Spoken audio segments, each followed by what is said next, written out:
Hello and welcome to the Debating Toastcast, a podcast about all things debating, from the Debate Toastmasters Club, 104 London Debaters.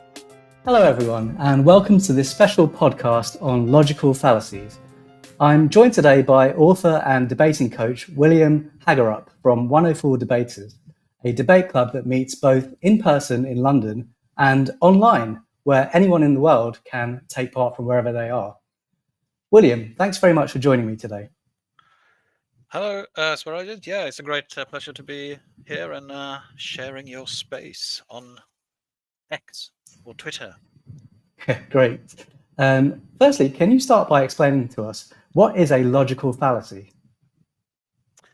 Certainly, yeah. So it's essentially a fallacy in terms of a logical fallacy, and in particular in the way that it comes across in debates and other forms of reasoning, is one where the conclusion does not follow from the premises given. So for those who are not familiar with debating terminology, what is a premise? Well, essentially, it's the reason you give for something. So if I say, for example, I think we should eat at the Italian restaurant rather than the French restaurant because it is cheaper at the Italian one, then I have given a reason. I have given the premise is that it is cheaper. That's my reason. So, and if we want to have the cheapest possible meal, then obviously that is a good reason, a good premise for arguing in favor of going there. But if I were to say, for example, that we should eat at the Italian restaurant rather than the French restaurant because the ice caps are melting, then obviously that reason does not in any way indicate the conclusion that I gave, that we should eat at the Italian rather than the French one. Unless, of course, perhaps they cook their food without using any heat, electricity or anything. So it would contribute to reducing global warming or something. So basically, if the reasons you give are such that they do not actually support the conclusion that you present, your opinion, your argument, your assertion, then you, in one way or another, have a fallacy. So it's a breakdown in that logical connection between these are the reasons I give and this is the conclusion I want you to agree with me in. So yeah, so that's the basic definition of a fallacy. Right, okay. So would you say that most of the time people commit logical fallacies intentionally or unintentionally? Well, I obviously don't know what goes on inside other people's heads, so I couldn't say for sure. But I think that a lot of the time it is unintentionally that people jump to conclusions, for example, before they have all the information they need in order to draw a conclusion, or they use over generalization, which is another form of fallacy. Um, and and it's sort of a bit hard work when you want to think through things properly and make sure that you don't fall into fallacies. It's actually, it takes a bit of effort, and I think that's why very often it's easy to just fall into a fallacy without really thinking about it. Of course, sometimes people do use them on purpose, not least our beloved politicians, who will often use one of the most common fallacies, which is the straw man. And I don't know if you want to wait until the next question before I talk about that, but I think that would certainly sometimes be used on purpose by politicians.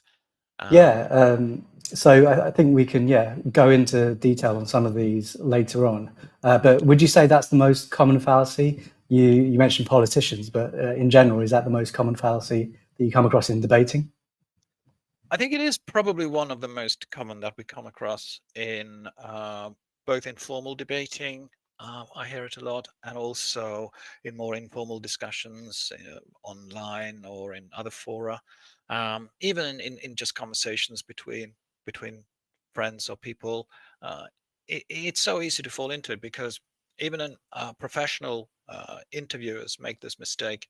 there's a famous or infamous example, depending on your point of view, of when Jordan Peterson was first interviewed in Britain by Kathy Newman. I think was it Channel 4, and he presented his views, and you may agree or disagree with him. I don't agree with him with everything for sure, but he was presenting certain views, and she kept representing his views as more extreme than they were. And the wording she used, and this is something to listen out for, was, okay, so what you're saying is, and then dot dot dot, and then she sort of presented a more extreme view than what was actually his view, and then he had to sort of try and re-explain himself all the time. Now, but it happens in all sorts of debates. So take the immigration debate, for example. So and it can happen totally without intention as well. So for example, if someone says that we should have less immigration because we can't deal with the amount of people coming, then the other person says, well, you got to remember that immigrants have made a great contribution to this country, and they're valuable to our industries and this and that and the other. And so not having immigrants would be a great loss for our society, they might say. And what you notice there is that that may be perfectly true, but it wasn't actually addressing the argument, which was having fewer, not having none at all. Whereas the Yeah. counter argument was arguing as if the first speaker wanted none at all. You see, so it's not necessarily that you set out to sort of paint the other person's view as extreme specifically, but you just give a counter argument that sort of assumes, whether on purpose or not, that the other person made a more extreme case than he did. And it happens the other way as well, by the way. When people argue that we should have some sort of more humane way of making sure that people can be processed so that they don't have to come across illegally and all that sort of stuff, then someone will say, well, the thing is, if we have open borders, then we'll get in criminals and terrorists and all sorts of things, as if the other person said that we should just have open borders. But that's not what he said. He said we should have some sort of legal route. So Right. and the thing is, when you don't listen to what the other person is properly saying and try to argue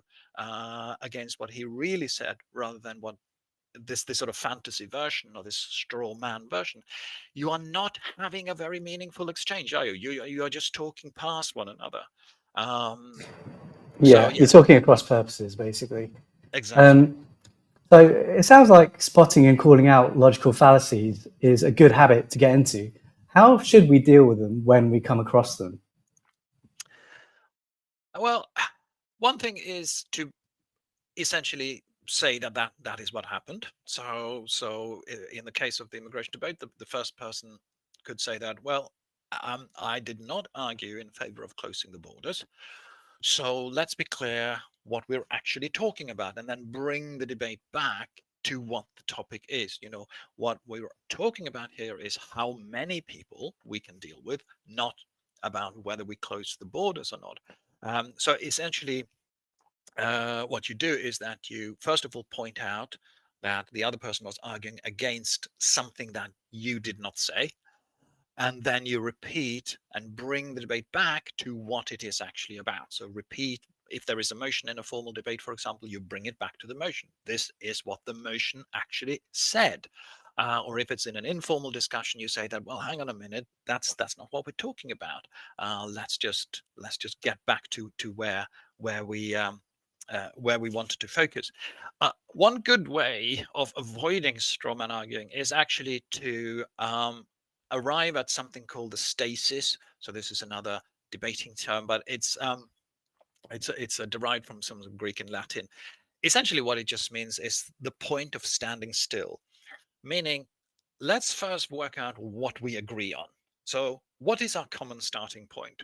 So do we both agree that we should have some level of immigration?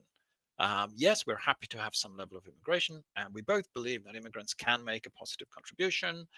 But we both also agree that too many too fast can be difficult in terms of integration and blah, blah, blah. Okay, so then we have a starting point. And then we can have a meaningful discussion as to, okay, well, how do we deal with it from there on? Or if we're talking about taxation as well, like if one person said, well, I think there should be no taxation at all, and the other person says, well, so you just want people to be on the streets and be destitute. No, that's not what the first person said. He just doesn't believe in enforced taxation, but he wants perhaps some other way of helping those who are destitute. So then it's good to agree on, okay, well, where do we agree? We agree that there should be some sort of help, there should be some sort of level of welfare or something, but the way of doing it is different from what we're doing now, for example. So yeah, so it's sort of working out where do we agree first. That can be very helpful also to avoid straw man arguments entering in. Okay, so that sounds like a really good place to pause here, because it's where we can sort of start. It's a starting point for actually getting into a debate. But I look forward to sort of delving further into the topic of logical fallacies as we go on through the hour. And now we will start welcoming people onto the stage who would like to kind of learn a bit more about logical fallacies, maybe put some questions to William. So you're very free to put in a request for a microphone if you want to, but between sort of while we're waiting for people to join and request to speak, William, we can sort of continue the discussion. You mentioned immigration quite a lot in your sort of intro there.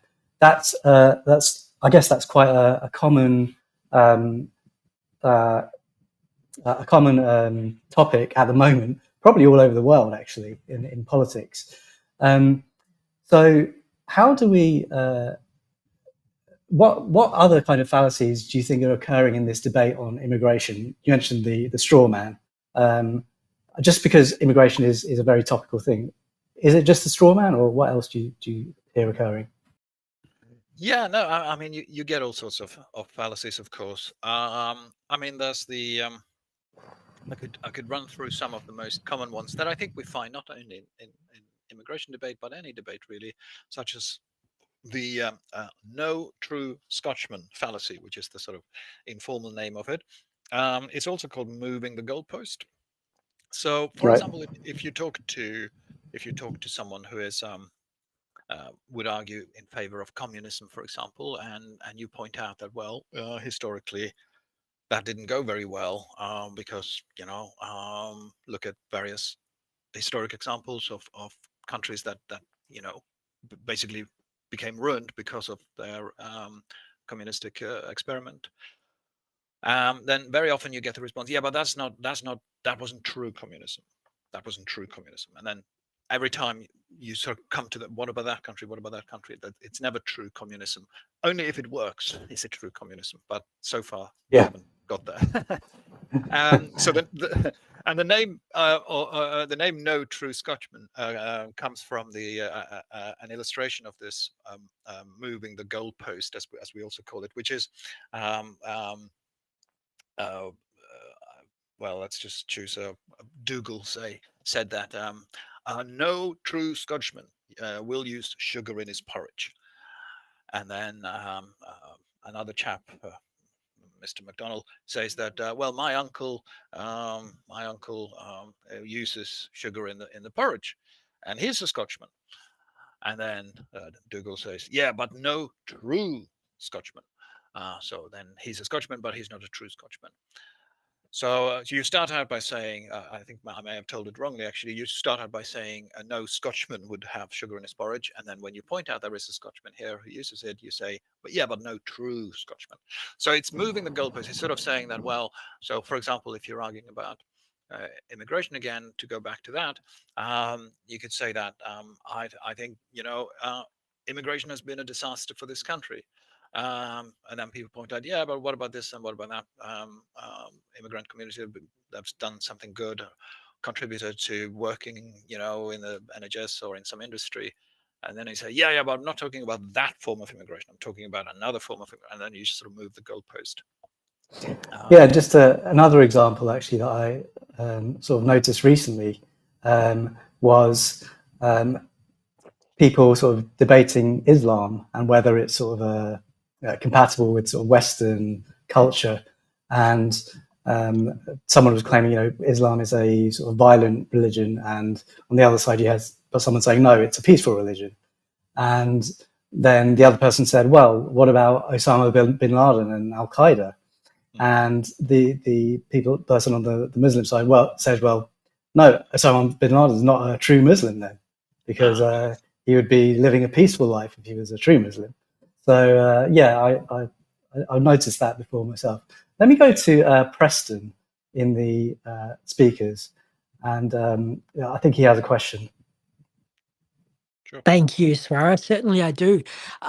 Will, I have a question in regards to logical fallacies, which are generally referred to, and we generally refer to logical fallacies as a negative thing, something to avoid.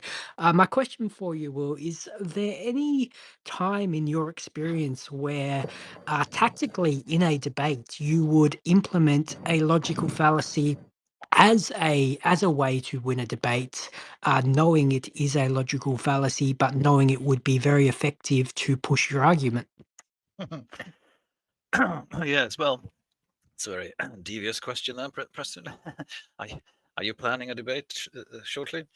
No, it's a good question actually, because there are some who say that, well, in the real world, in the real dirty world, you have to use whatever tools you can to argue for what you believe is right.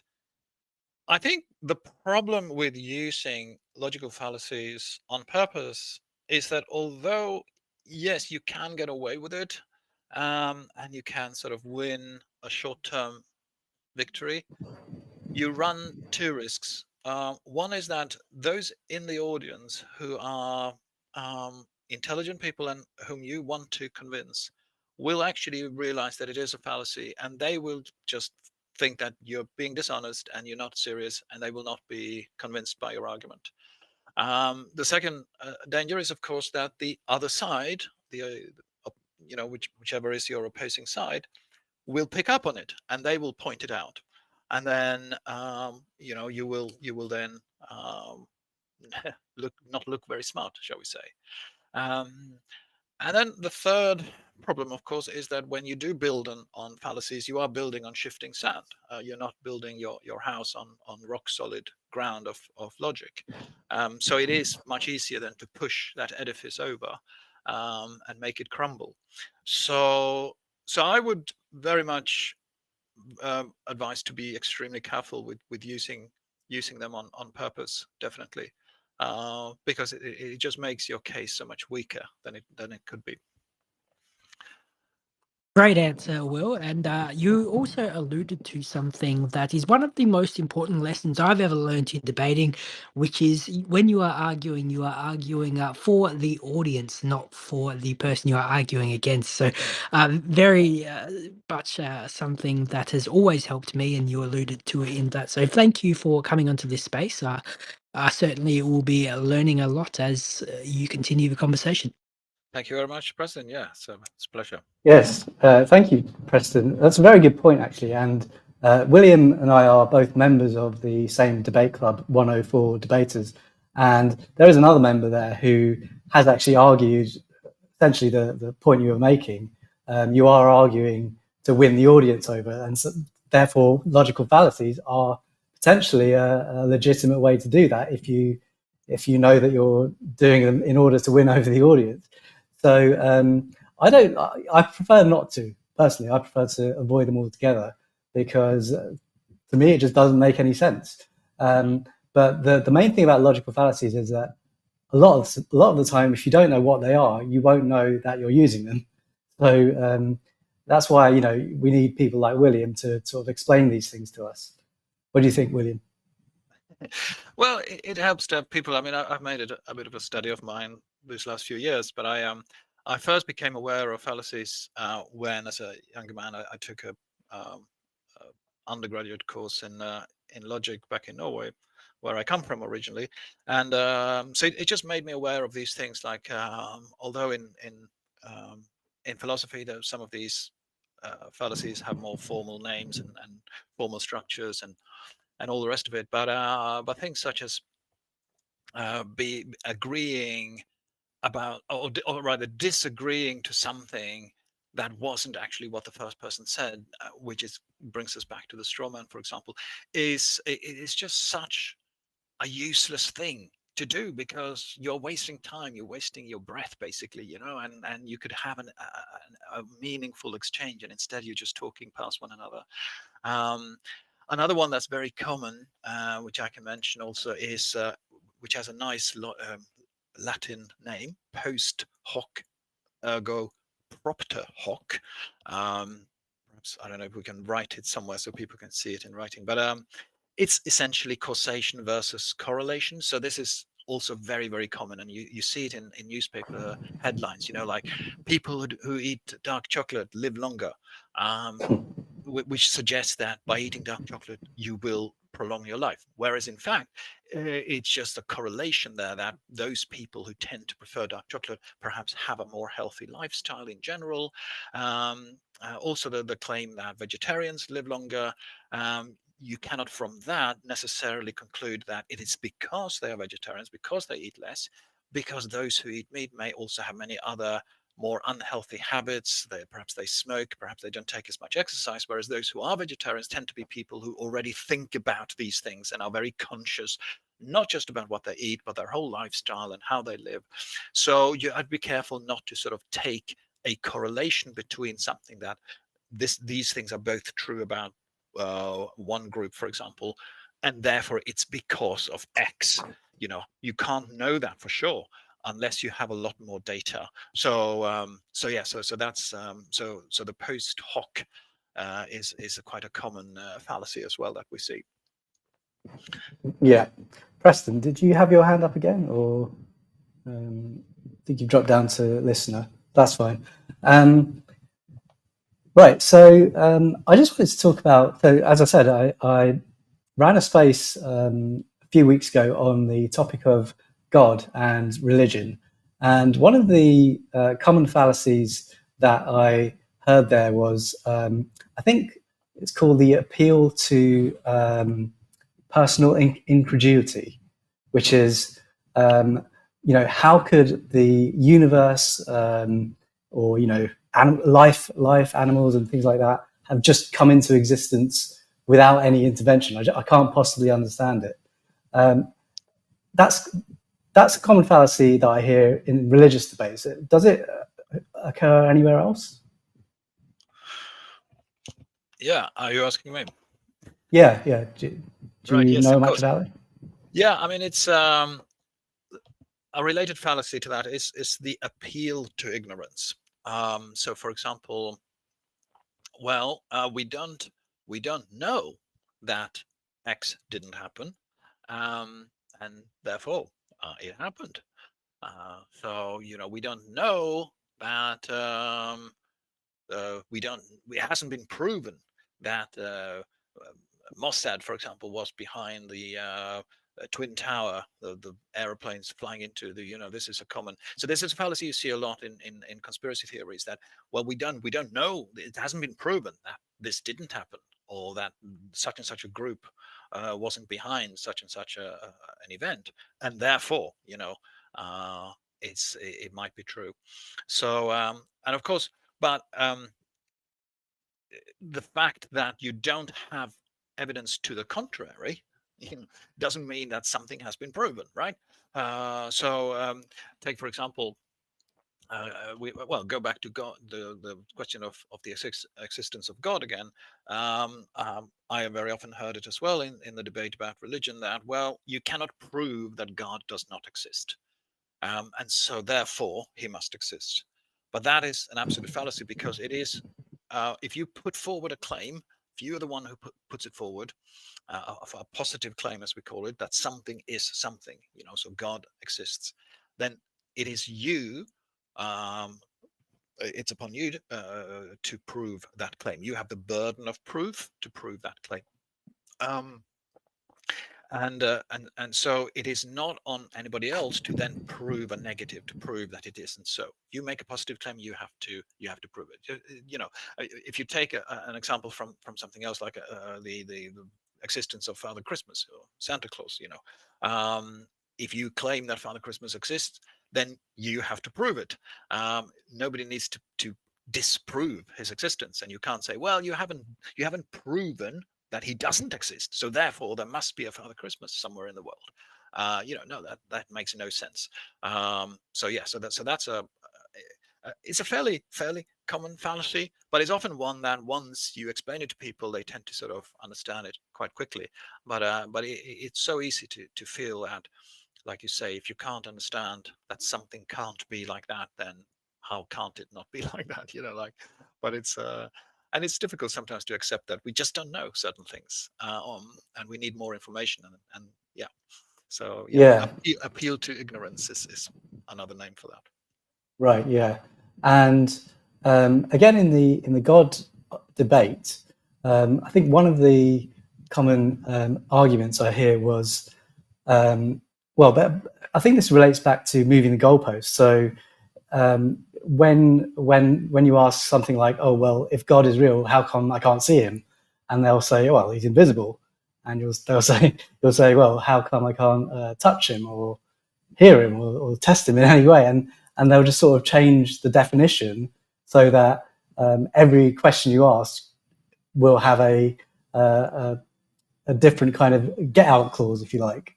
Is that moving the goalposts? Or it is, and a very good example of this is to use Dr. Jordan Peterson again, and this time he is the guilty one, because he was on it's a online thing that they do on YouTube, when one person faces, I think is it 24 people of the opposite view. So it's Dr. Peterson facing however many they are, 20 something, I think, Christians.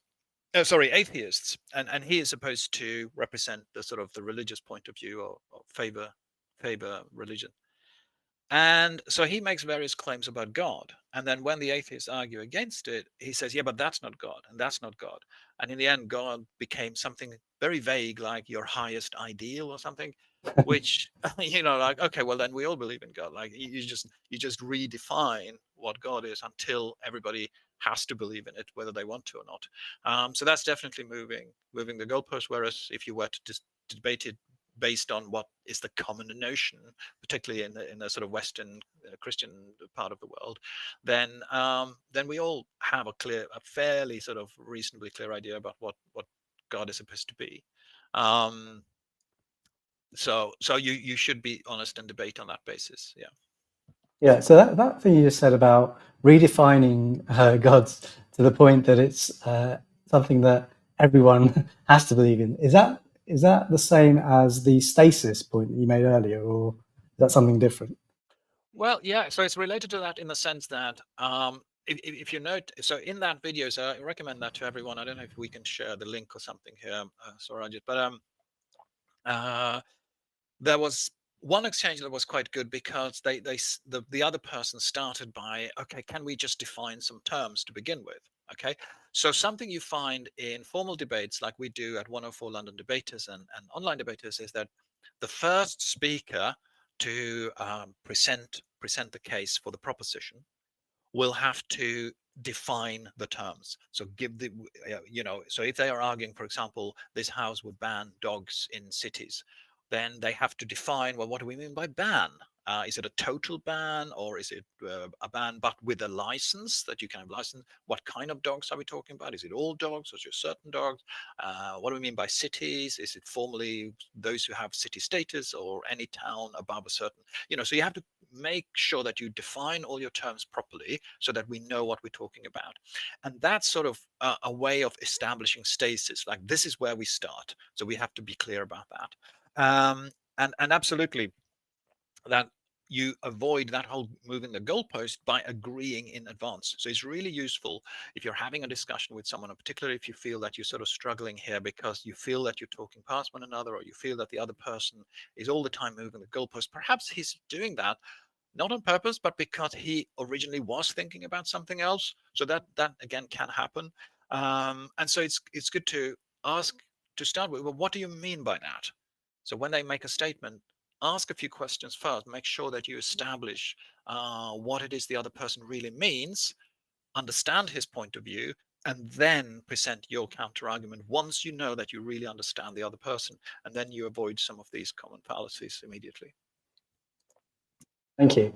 Anyone who's in the listeners, you're very welcome to put in a request for a microphone. There's a button on the bottom left if you want to ask me or William a question about the topic of logical fallacies, and maybe bring in your own sort of thoughts on any debates that you've had recently and whether you think any logical fallacies have occurred there. I just mentioned the God debate that we had in a space a few weeks ago.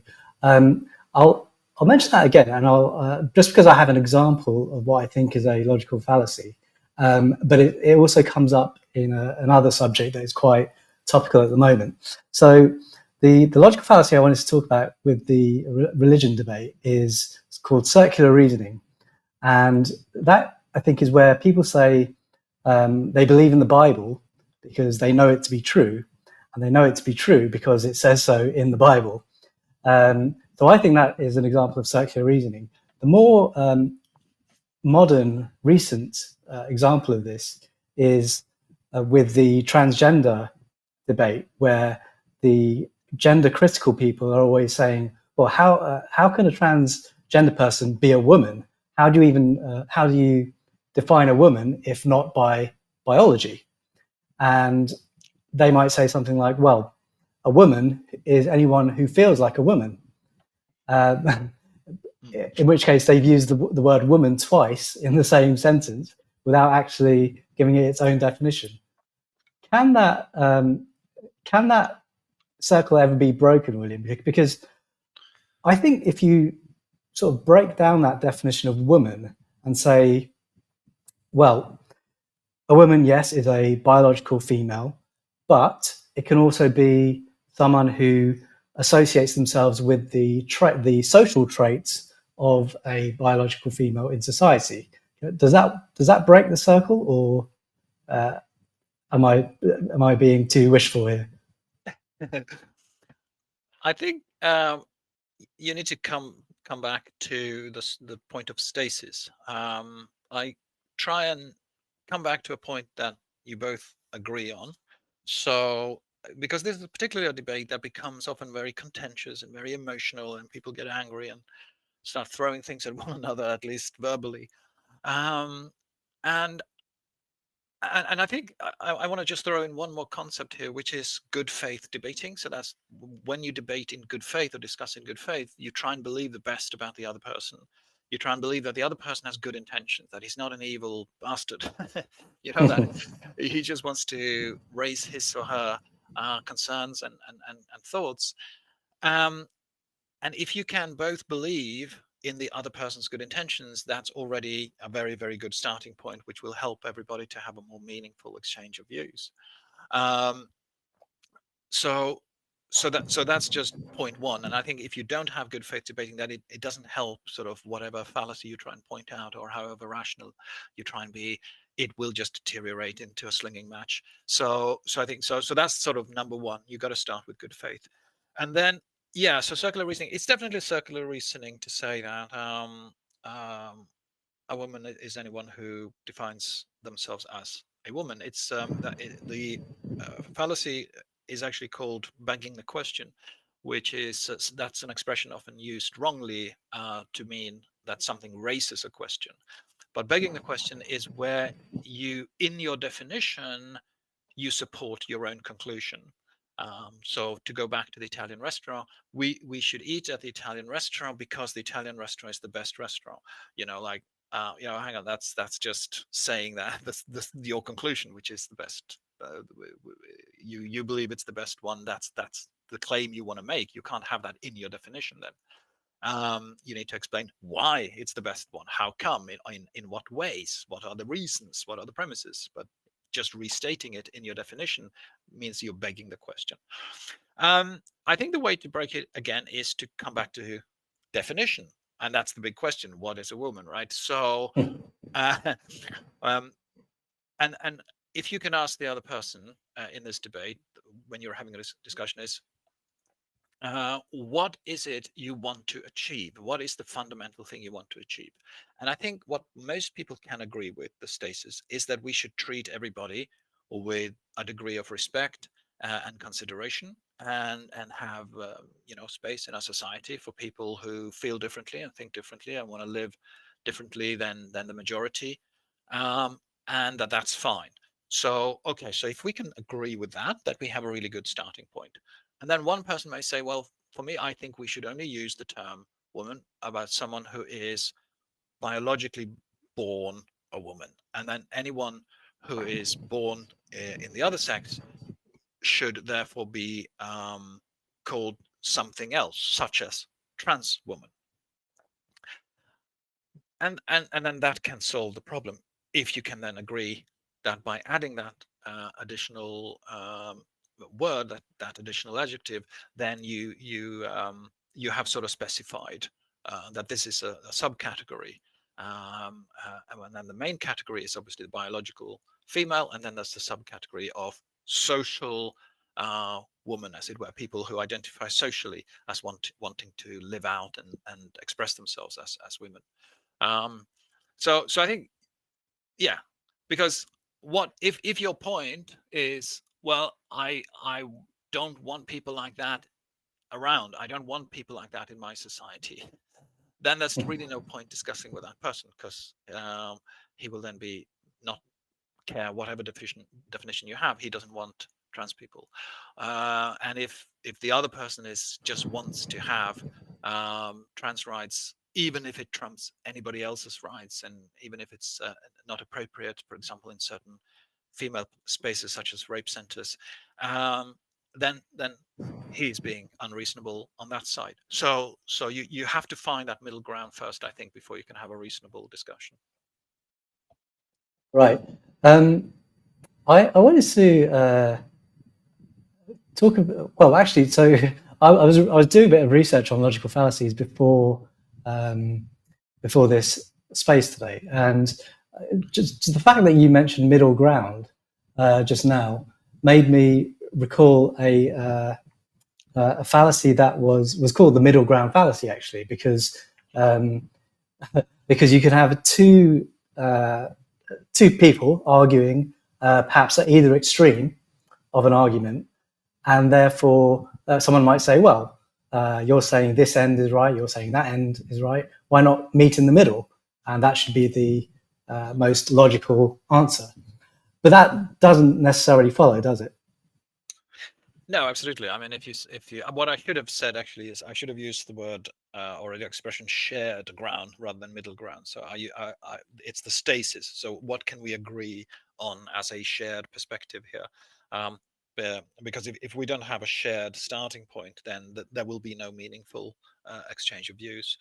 So it's not necessarily a middle ground, but a shared ground. Like where do we start? But yes, no, the middle ground fallacy is a funny one, because if you imagine two people having a discussion as to whether 5 plus 5 is 8, one person will say, and then another say, no, 5 plus 5 is actually 2, and then some person will come along and say, well, why don't we say that it's 6? That's sort of in between. That's the middle ground. So yeah, that sounds reasonable. And obviously that would be factually wrong. So yeah, so it's not necessarily true just because it's in the middle. And also, what is the middle ground? Like, the middle ground in one country may be different from a middle ground in another country. So whilst it can often be useful in a debate to try and find, where do you think most people are at? Like, most people will not be extremists one way or another in most issues. So to find what is a sort of a moderate point of view that most people can agree with, whether they lean towards the conservative side or the liberal left, or some other ideology, what can most people agree with? It's a good idea to think about that when you are shaping your argument, if you want to convince an audience of general people, because most people are not extremists. So there is some sense in looking for that, shall we call it, sensible middle ground. So that's when you're, yeah. sorry, go on. No, just to say that it's not true just because it's in the middle. That's for sure. But when you want to convince a group of Yeah. people, just remember most are not extremists. Yeah. So that's when you want to persuade your audience, basically. But from what you just said, it reminded me of another fallacy that I was researching, and that was called the bandwagon fallacy, or the appeal to popularity. Oh, And yes. again, that's one that I often hear from my Christian friend who's trying to convert me. She's saying, "Well, Christianity is the most popular religion in the world, and so 2 billion people follow it. Why do you think they're wrong?" And in a way, I can see why popularity is something that people want to follow, but it just doesn't make it right. That's the problem, isn't it? No, Because a lot of people can be wrong at the same time. Yes, and they can be right in different ways. I mean, there are about 50 billion birds in the world eating worms. That doesn't mean that we should eat worms. 50 billion birds can't be wrong. No, but to be serious, it's one that certainly you're right, that just because a majority believes something doesn't make it right in and of itself. Take such a moral issue, and with that I mean an issue that entails moral consideration, such as the death penalty. Is it right or wrong to have the death penalty? And the support for the death penalty has gone up and down. It's actually gone quite a lot up in Britain lately. But does that make it right? Not in and of itself. Then again, when you live in a democratic society, you can't ignore if a lot of people are concerned about something, and if a lot of people believe that something is a problem, then for politicians, they have to take that into consideration and they have to deal with that. And if mainstream politicians do not deal with the concerns ordinary people have, then there will be some demagogue or some others who will want to exploit that.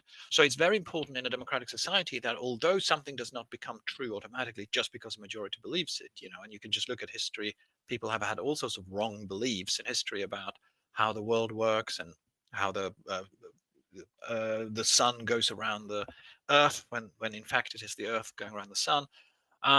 So obviously majority doesn't make it automatically right, but in a democratic society you still have to take into consideration what large groups of people are concerned about. So in that case, it's about the balance. Like, how do you, if you claim that it's true just because a huge number of people believe it, then it becomes a fallacy. But if you say, look, we're in a democracy, we have to look at this issue and talk about it because a lot of people are worried about it, then it's not a fallacy. So there are a few fallacies that are not necessarily a fallacy, which I think is quite an interesting point, Swarajit. Yeah, I think we mentioned that in the opening. Shall we, go into that a bit and see which ones may not actually be fallacies? Absolutely. So we have, for example, many of you may have heard about the slippery slope fallacy. This is one that is used quite a lot. Basically, the slippery slope fallacy is that, oh, if we do this, then such and such and such catastrophic consequences will follow. If, for example, we vote in favor of a sister dying, then pretty soon, we'll be killing granny and doing all sorts of things like that. Or we'll start killing children, or we'll do this, we'll do that, and so forth. Now, the thing is that if you claim that by doing one thing, something else will automatically follow, then it's a fallacy, because how can you know for sure? Nobody can know the future. Okay, you're not a prophet. Well, I mean, as far as I know. And so you cannot know for sure. However, if you say that by doing XYZ, something else may follow, that it is more likely to follow. And in particular, if you can then bring in examples. So when it comes to assisted dying, look at the Netherlands, where they have extended it to teenagers and even euthanasia for 1-year-olds. Look at Canada, where they had a very similar law to Britain. They have expanded it to people, or they are now talking about expanding it to people who are mentally ill. Okay, so that's scary, and that could only happen because they had first made a decision to sort of step over that threshold. However, there are also countries in the world that have had assisted dying for many, many, many years and have not gone down that route. Okay, so what that shows us is that you don't necessarily have to go down that route. It's not inevitable, but of course there is an increased risk. And logical fallacies, I think there are sort of, they fit into two main boxes. I think there are formal fallacies and then informal fallacies. I think informal fallacies are much greater in number, and they are, and they're more frequent. They're kind of, in a way, formal fallacies are sort of a bit harder to understand in the definition that in the way they're written, but they're easier to spot. But informal fallacies, they are, I think, hardest to spot because they're so common and so frequent that they're almost part of our everyday conversation in a way. Do you think that's right, William? Yeah, I think so, because formal fallacies is sort of about the structure of the logic that you are putting forward, and so when there's a breakdown in that structure, even if what you said is true, and even if the conclusion is true, but there's a breakdown in the structure itself, then that will become a formal fallacy. So I'll see. There's an example I was just going to look at, and so we call that a non sequitur. That's another Latin term for you, but it simply means that it does not follow. So it comes back actually to the basic definition I gave of fallacy, which is that it's some conclusion that you come up with, or some claim that you come up with, but where the reasons that you gave don't actually support that conclusion.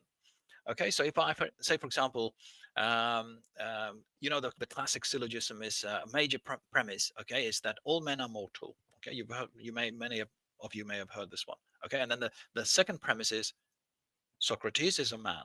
Okay, so now the conclusion is, well, then Socrates is mortal, right? Because he is a man and all men are mortal. But if I were to say that all men are mortal, Socrates is a man, and therefore Socrates is Greek, then you'd know that that's nonsense. That doesn't follow at all, right? But let me say something else. Let me say that all men can fly as a major premise. Socrates is a man. Conclusion: Socrates can fly. Okay, so that's logic. That's actually logic. That's logically valid because I gave the major premise that all men can fly. The problem is, of course, that that's untrue. And so even though the conclusion is logically correct, it's untrue because the premise was untrue. But you can also use wrong premises and end up with the correct conclusion. For example, you might say all stones or no stones can fly, and Swarajit is a stone. Conclusion: Swarajit cannot fly.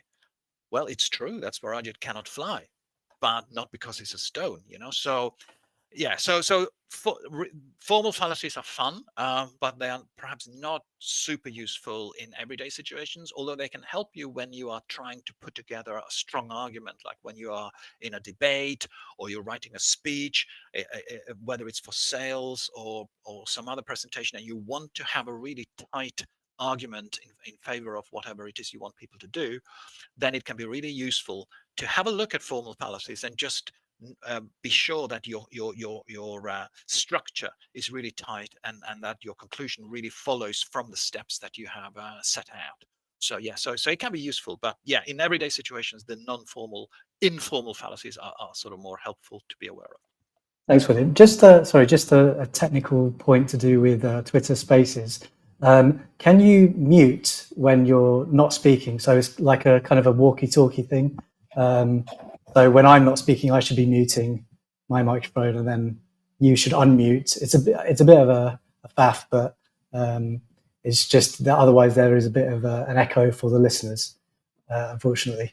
So yeah, let's just keep that in mind.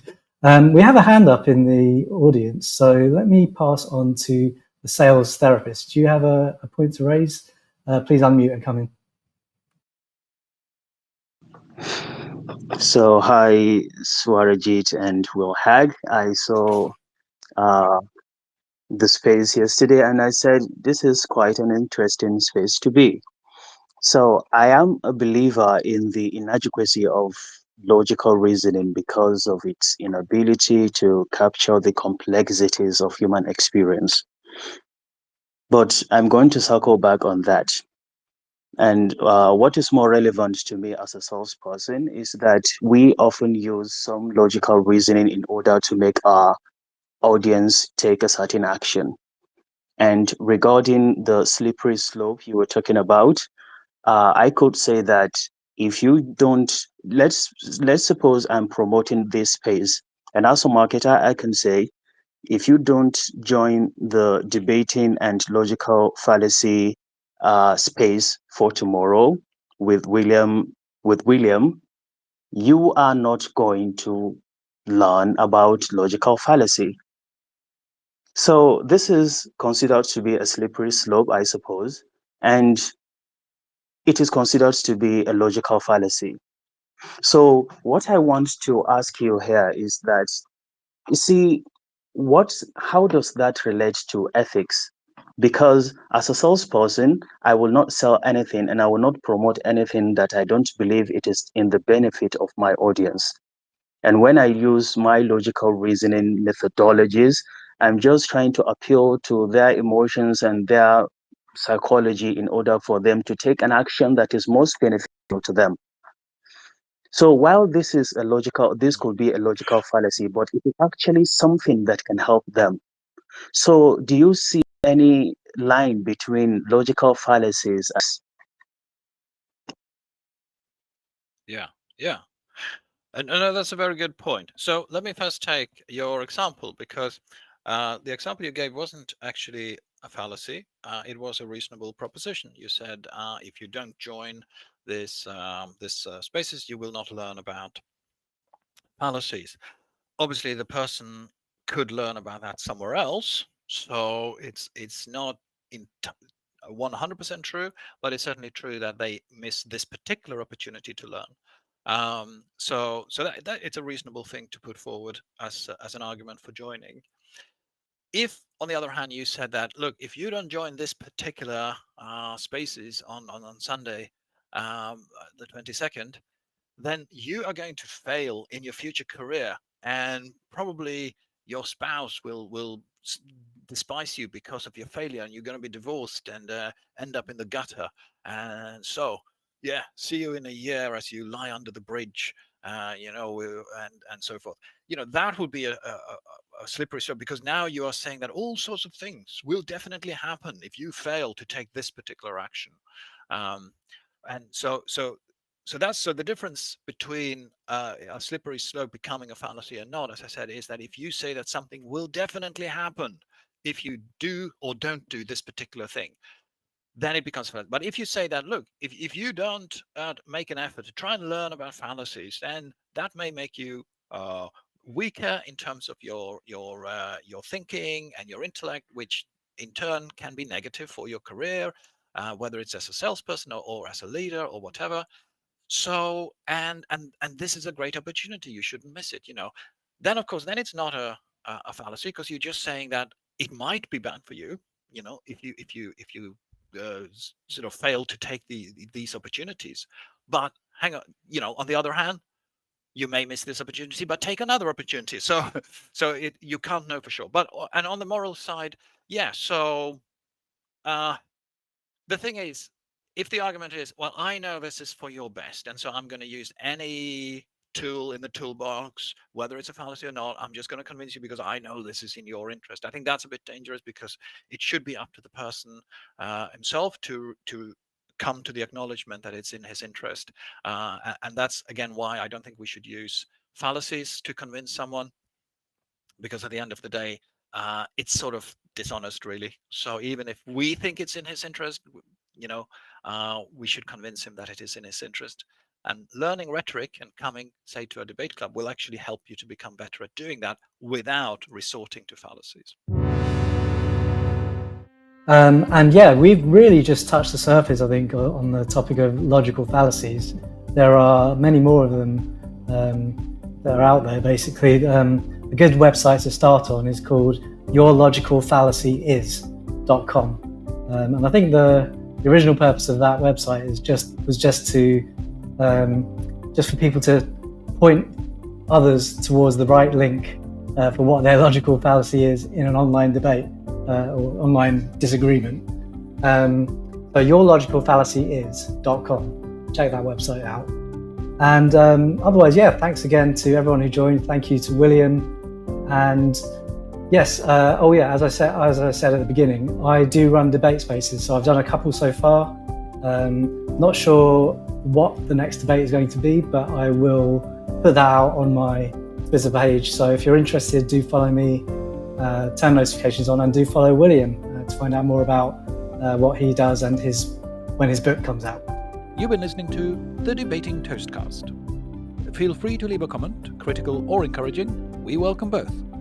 And if you'd like more information about joining the club or coming first as a guest, please have a look at our website, 104londondebaters.club, or send us an email on info@104londondebaters.club. That's info@104londondebaters.club. Thank you for listening.